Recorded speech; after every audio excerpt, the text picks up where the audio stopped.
Welcome to episode 5 of How to Become an Animator. In this episode, we talk about my interview at DreamWorks Animation.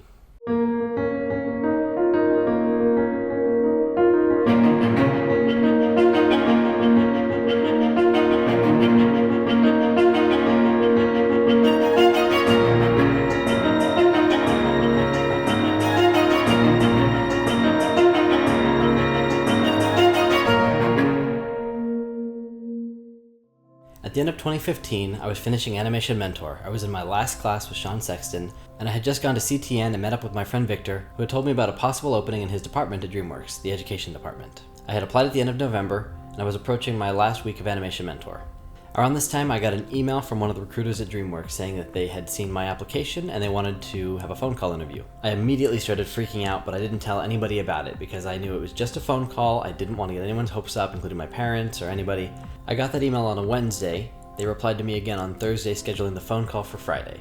As for the phone call, it went really well, and they scheduled me an interview for that coming Monday. If you watched the last episode, you know that Animation Mentor assignments are always due on Sunday, and you have the week leading up to that to work on everything.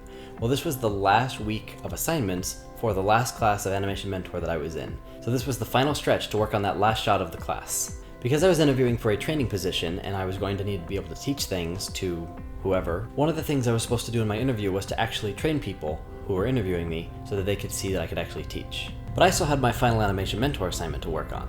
And as usual, it took a lot longer than I expected. At this point, I'm super motivated. Nothing's gonna stop me from getting all these things done because I've got an opportunity with DreamWorks here. Starting Friday afternoon, I worked on my Animation Mentor assignment all through the night until it was Saturday, realized I needed more time to work on it, continued working on it until it was Sunday. 2 nights I stayed up. I took some bathroom breaks, I took some meal breaks, but other than that, I pretty much just worked. I didn't sleep. I just went through everything. I needed to get it done, didn't have time to waste sleeping. Every week around Sunday morning at 11, I would stop what I was doing and just start rendering things because I wanted to give myself an hour to get everything processed, everything converted properly if I had to deal with file sizes, and upload it to the Animation Mentor website so that I didn't have to worry about the 12 o'clock deadline.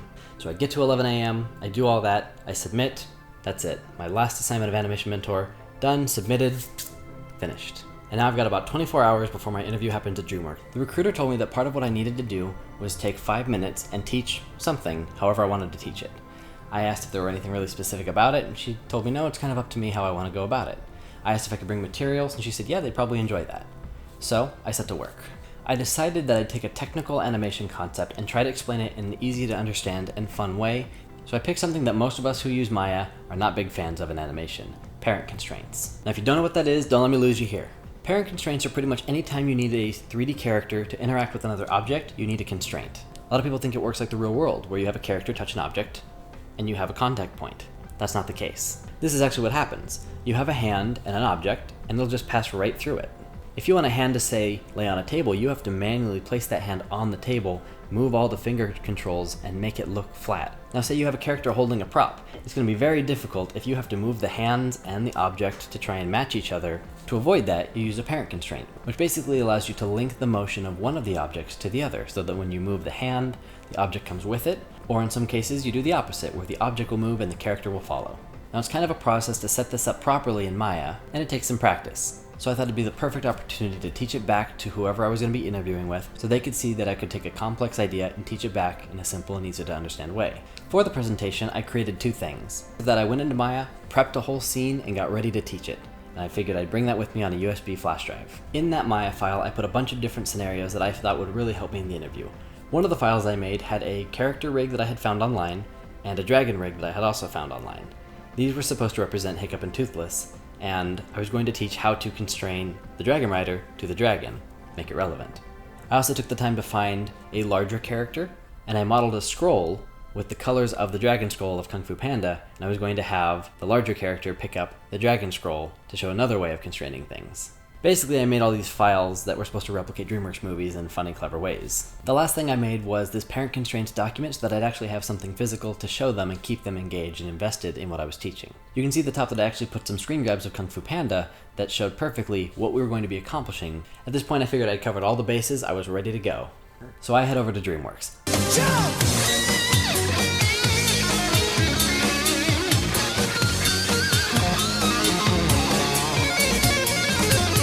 Super early. I wait in the lobby for like an hour because I didn't want to be late, and so I way overcompensated. Guess what?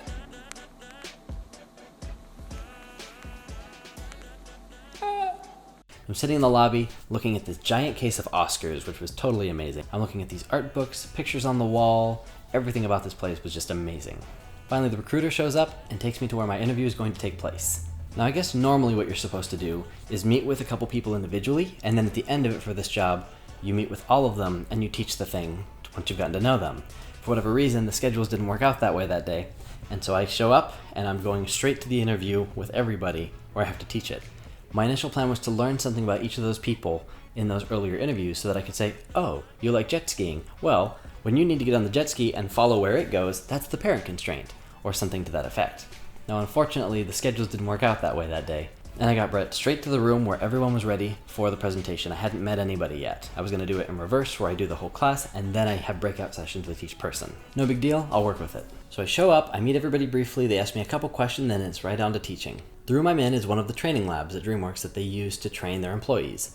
And this particular lab had one instructor station at the front, with two screens, one of them being a Cintiq. For any who don't know, a Cintiq is a computer monitor that has a digital pen that when you draw on the monitor, it actually draws on the computer. Now I go up to the instructor station, and before I even get started, the leader of the department asked me, okay, before you get started, what is it that you think you're about to do? What did the recruiter tell you this is? And I'm really glad she asked because there was a miscommunication. So I said, well, I was told I have to take about 5 minutes and teach whatever I want to teach, and that I'd have Maya available if I need to use a tool, software on the screen.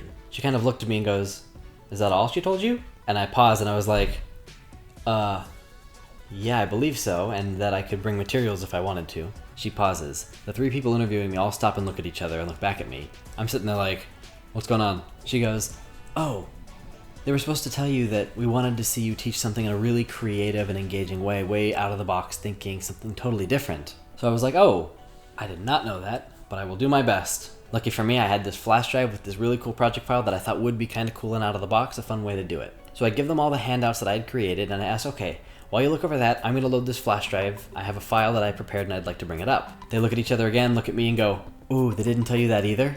Ever since Sony got hacked, flash drives don't work on this campus. They're completely disabled by the administrators. Oh, great. So this is going great, guys. I try to play it off, I'm like, oh, no problem, I'll make it work.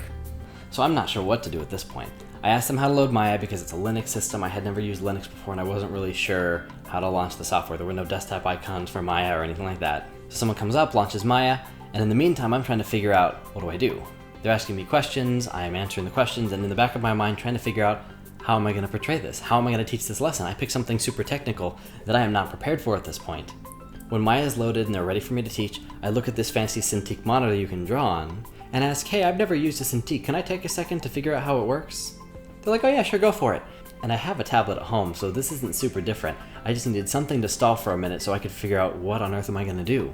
So I grab the pen and I start clicking a sphere, a cube, a couple primitive objects, and I start setting up my scene. I take about 20 seconds and say, okay, I think I'm ready to go. I think I've got the hang of this. So then I look at the projector and I said, well, this circle is gonna be our person, and this square is gonna be our dragon. And I pretty much go and teach exactly what I was going to teach, saying, well, this is a really low polygon dragon, and this is a really low polygon human. Everyone kind of laughs. They can now see what I was trying to do with what I had brought on the flash drive, and that I wasn't able to do that anymore. I was going to make it work anyway.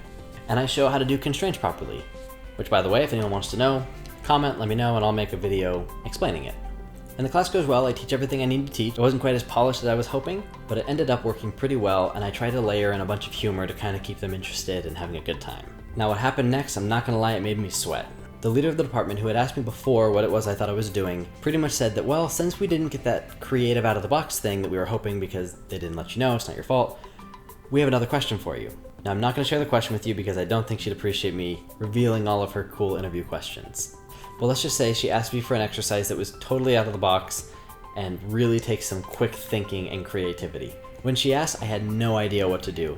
I just kind of looked at her and went, I can do that. And I just went for it. I know this doesn't give you a lot of context since you don't really know what I'm talking about, but it was crazy. After that, I met with the three people in the room independently, had my interviews. Then the recruiter came back, picked me up, and I went and chatted with the recruiter. The recruiter already had feedback for me, and she said that they liked everything they saw, but they didn't get enough of that creative, out-of-the-box thing that they were hoping to see, but because I didn't know about it. Lucky for me, she said that they wanted to bring me back for one extra interview because they felt that I didn't have an opportunity to show it. Now, back to the calendar. Something I haven't mentioned yet was that at this point it's Monday. On Wednesday, I'm flying to Minnesota where my family moved because it's Christmas time and I'm going to go spend the holidays with them. And she wants to bring me back for another interview. She asked what my week looks like. And I'm pretty much like, well, I fly out to Minnesota on Wednesday. Maybe I could move the flight or something? She goes, well, you know what we could do? We could just do like a Skype interview. And even though I love video chat, I'm not real big on that kind of thing for professional occasions. I'd much rather be in the room for an interview, something that important, that I know there's no technical issues, that I am face to face and can really make a connection. I respond, well, I could come in tomorrow. She replies, well, you could do that. I didn't want to put you under that much pressure, but if you don't mind coming back tomorrow, if you've got enough time to figure it out. I said I'd much rather do it in person than digital, so let's do tomorrow. So I go home that Monday with an interview the following day. Once again, no sleep that night. I get home, I eat dinner, and then I start brainstorming and whiteboarding what on earth am I going to do for the second interview. One idea I had is I could take the parent constraints topic and revamp it, make it more interesting, out of the box, find some way to make it interactive. Or I could do an entirely new topic, which then they would know, whoa, whatever he did today, he didn't have it yesterday, he did it all in one night. Which in this case I thought, that's a great idea. That way they could see what I could come up with in one night. Because I did the whole parent constraints thing in one night, but that wasn't something I was going to brag about. I had to do it in one night because I was working on animation mentor assignments. I didn't want them to think I was procrastinating. But for this, it would be an impressive thing if they knew I did it in one night. So I switched it up. Instead of doing parent constraints, I chose to do something also technical, but something I could be a little bit more interactive with. FK-IK switching. If you don't know what that is, don't let me lose you here. FK and IK are basically two different ways to move things like arms with CG 3D characters. Rather than try to explain it to you, let me just show you the presentation I made for them. I decided to create this PowerPoint that would show FK and IK, how they work, pros and cons. So, FK stands for forward kinematics, which basically means that if you're going to move, say, an arm, you're going to move all the joints in the arm forward down through the arm from the shoulder down to the wrist. Generally, that means you're working with 3 different controls, one for the upper arm, one for the forearm, and one for the wrist and hand. On the right, we have inverse kinematics, or IK. You can see here with FK, or forward kinematics, that if you want to move the arm, you start with each joint and move down from there. The lower arm or forearm control will bend at the elbow, and the last control will move the wrist or the hand to be able to orient it as you want it. The second method is IK. You can see that here, you actually grab the hand control itself and place the hand where you want it, and the elbow will be moved by this pivot point, so that you can get the same effect in a different way.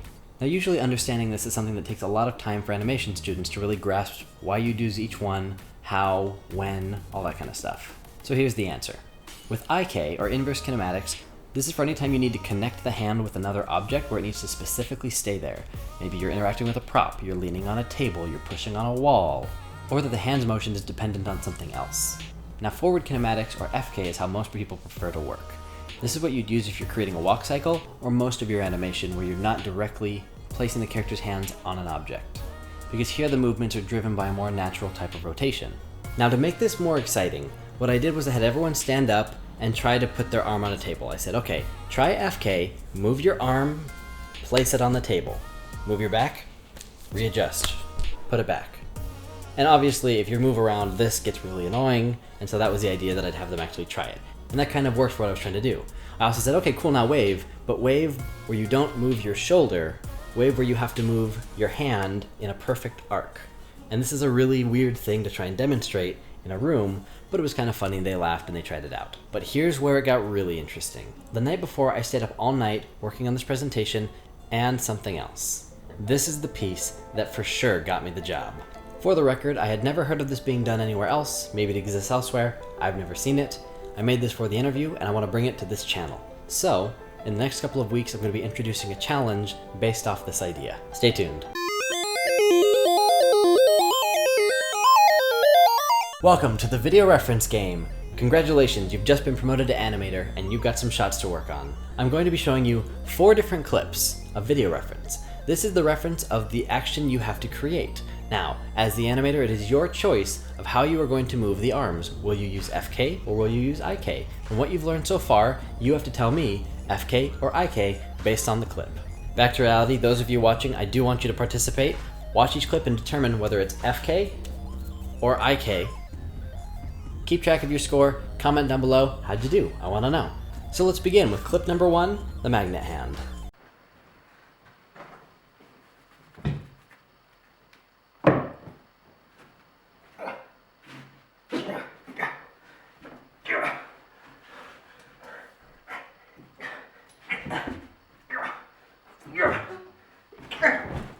So think about your answer. Is it forward kinematics or is it inverse kinematics? The answer is inverse kinematics. You want it to be IK as the arm is driving the action. Now clip number 2 was designed to kind of butter them up, get them laughing, keep them engaged, and try to put in some humor. And also keep in mind that I hadn't slept for, 4 days at this point? So here you go. I've traveled many miles across many oceans to fight. Many miles. What'd you fly? United? Southwest. You better get this job. Now is the answer FK or IK? The answer should be FK, forward kinematics, is that these big sweeping motions are much easier to do with a rotation. Clip 3 is a hard one, here you go. There's nothing to eat. Nothing! Now think about your answer. Clip 3 is a trick question, it's both. The parts where there's these kinds of motions is FK, and for any opening motion, that's an IK. Now clip 4 is the one you've been waiting for. Clip 4 is the reason that I got this job. What you're about to see is a movie trailer. This movie trailer has been inspired by a Jim Carrey movie. If you know the movie, let me know in the comments.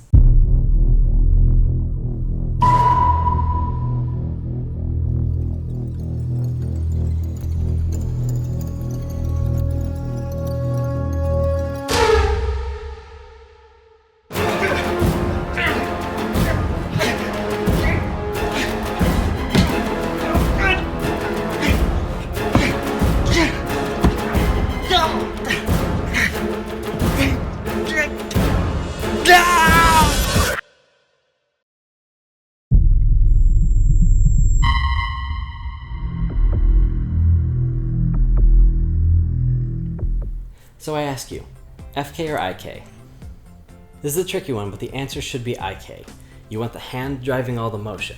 This thing has a mind of its own, it's not being driven by shoulder rotation, it's completely independent, and the other hand is locked to it, so IK for both hands. By the way, I got really into it and I totally scratched my face. I had all of these little scratches the second day on that interview. They're like, what happened to your face? I'm like, oh, you'll see. Dedication. Now here's something crazy about this whole experience. This whole presentation you just saw, it wouldn't even load. I couldn't get it to download from Dropbox. I sent it to myself in an email and I couldn't download it from email. All these firewalls and security protocols kept blocking me from getting to my files. And I couldn't open them on the web either. I finally found some workaround, one of like 5 things I tried, and I was able to get the PowerPoint open. Now at that point, I couldn't get the videos to play when I got to this place. But I was smart about it. I thought that might be an issue, so I saved each of the video files independently in another folder. So I was able to pull those folders up, not able to download the videos. Luckily, I was able to play them in Dropbox's native viewer. Thanks, Dropbox. Moral of the story there is always be prepared with like 7 copies of all of your stuff if you're going into an interview where you're using someone else's computer, tech, setup, whatever. Don't rely on what you expect will work. Come with plan A through G and be ready for them all to fail. Like the first interview. And they knew things were going wrong during all of this. And I was like, well, that should have opened, let me try this instead. And I had to do that multiple times. And every time I'd get more and more nervous as I think, uh-oh, am I not gonna be able to show them any of this stuff? Throughout the process, I'm keeping the conversation going, I'm talking to them, I'm answering other interview questions. Where do you see yourself in 5 years, 10 years? I'm still answering all those questions in an interview while I'm pulling all this stuff up and trying to figure out a workaround for why is this file not opening? Is it Linux? Is it Windows? What's the problem? And I found out after the fact that's one of the biggest reasons that they liked me during that interview, is that things were just going wrong all the time for me. Yet I kept my composure, I was classy, and I kept moving forward and I didn't panic. I kept my cool and just made it work. The fact that I could go with the flow so naturally was a huge selling point in my interview, and they told me that. So if you're being interviewed, it's okay to be nervous. They usually know you're nervous. Just don't tell them that you're nervous. Oh my gosh, I'm so nervous. Like, I'm so sorry. Like, don't apologize. Don't tell them you're nervous. They get it. Just go ahead, do your thing, breathe. And if something goes wrong, be prepared with an alternate solution. Always an alternate solution. It's okay too to tell them, this isn't working or this didn't do what I expected. You can say, that wasn't supposed to do that. Let me try something else instead. The fact that you can try other solutions and think quickly on the fly is going to be a big selling point. And if you freak out and get flustered and panic and go, oh my gosh, I don't know what to do, that's not a good thing. In this industry, they want someone who can handle the stress. It's going to be stressful at times. They want to know that something can happen and you just roll with the punches, go with the flow, and you'll just make it work. Anyways, they loved the videos. It was exactly what they were looking for. I finished the interview, I went home, I had my last animation mentor class, and I told all my classmates about how it went, showed them the videos, it was a good time. After that, I packed my bag for the Christmas trip, took a red-eye flight, and I don't usually sleep on airplanes, but I slept like a rock. Apparently the recruiter had tried to call me the next day while I was on the flight because I had a voicemail when I landed. The interview had gone great, they wanted to offer me the position, and I should be receiving an email in the next couple of days. I'll never forget that Friday checking my inbox and seeing the offer letter, the PDF with all the characters from Kung Fu Panda on the side, with my name, my position, my start date, all that good stuff. At the end of December, my dad and I drove back from Minnesota all the way to California, and I started work at DreamWorks Animation on January 4th, 2016. Now you're pretty much all caught up. That is the core of the story, and for the last year and a half, I've been working at DreamWorks Animation. During that time, I've learned way more stuff than I thought I ever would. It's crazy how much I've learned. And I thought about making the next episode kind of talking specifically about my year and a half at DreamWorks, but then I get into this weird zone of what can I share and what can't I. I don't want to worry about that. So if you have questions for me, put them in the comments, and if I can answer them, I will. So this is where the channel starts to expand.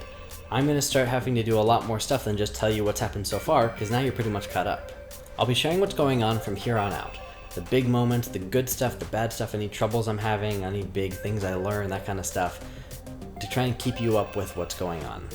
So here's the thing, if you're watching this series and you want to become an animator, or you're one of my peers and you're also doing something similar and you're just kind of keeping up with what I'm doing, whatever the case may be, I want to know, what are you curious about?